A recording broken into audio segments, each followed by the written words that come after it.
Alright, this is just going to be a simple video on how to install a receptacle.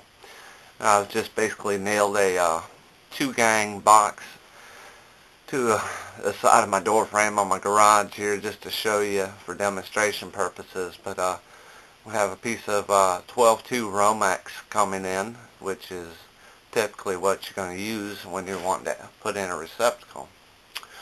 Now,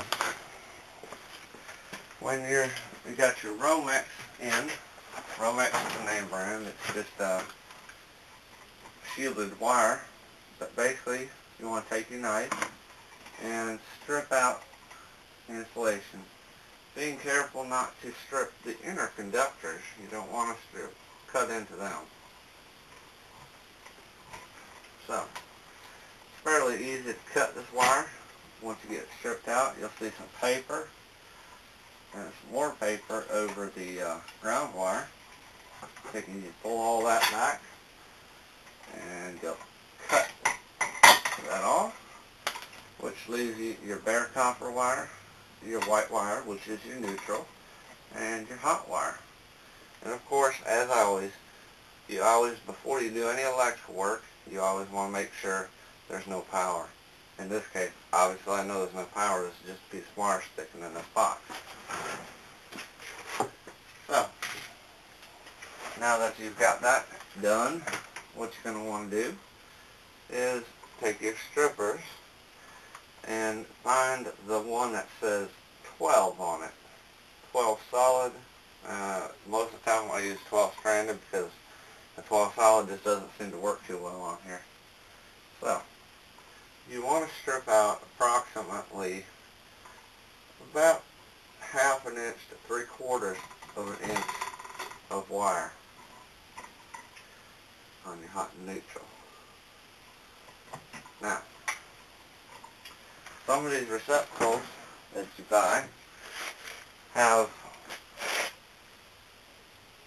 little things in the back you can push them in. I don't recommend using these because they ain't worth a damn. Other receptacles, this is a little bit cheaper version. Some receptacles have a slot where you can put put the wire in, and it'll clamp down on. Those are real good, made by Cooper. This is a Levington.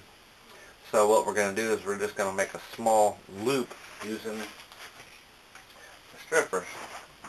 They have a small hole right here that's meant for this. Or you can use a pair of needle nose pliers. And what you're going to want to do, come down maybe about 1/8 of an inch and make it a nice loop. Just like that. On both your hot, neutral, and ground. Okay. Now that we've got that done, very simple. We'll take our receptacle, and on the back of these receptacles, and you're not going to be able to see this, but most of them say hot and white, or black and white, or hot and neutral, whichever one. And even if it doesn't say that, the gold screw is always going to be the hot, and the silver screw is always going to be your neutral, and your green screw down here is always going to be your ground. And all the time, the ground and neutral on the same side. So, let's go ahead and put it on. I always start out with the ground wire, do the neutral, and then the hot. Just good practice. I don't know why, but it is. So, got our ground wire on. I'll tighten up the screw. Got our white wire, our neutral, and we're going to put it around the screw if we can get it. Want to be a bugger.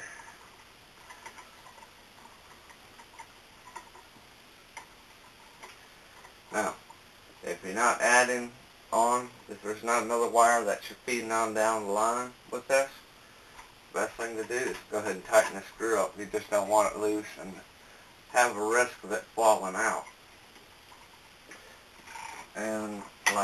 at least the hot wire. Tighten it down. And before we tighten the other screw, and simply push the wires back in and tighten up the screw, put your plate on. Simple as that. Alright, one other thing that I want to show you on a receptacle that probably a lot of people don't realize, but there is a little tab, if you can see it, right there. Now, what you can do with this, in a lot of homes, you may notice that you have a light switch that doesn't seem to do anything. Chances are that it's hooked to a receptacle, and that's for the purpose of plugging in a lamp. And if you want to use that switch, you don't have to go to the lamp itself and turn it off. You can use the switch.